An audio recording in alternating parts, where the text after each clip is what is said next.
குடிசையிலே கொஞ்ச காலம் தங்கி பாருலே கூரையின் ஓட்டை வீரி செல்வாடி நட்சத்திரம் எண்டி பாருலே செல்போனின் நச்சரிப்பை அணைத்து கொஞ்சம் செல்வண்ணின் உச்சரிப்பை கேட்போ வெறும் காலில் சென்று நடந்து மண்ணோடு பேசிக்கொண்டு போவோம் மழலைகள் ஆவோ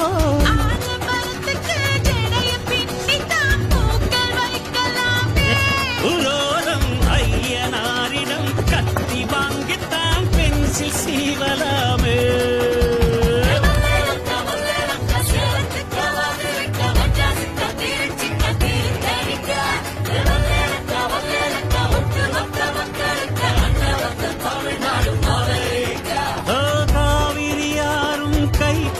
அரிசியும் மறந்து போகுமா ஓ ராவணி பெண்களும் தூதுவிடும் கண்களும் தொலைந்து போகுமா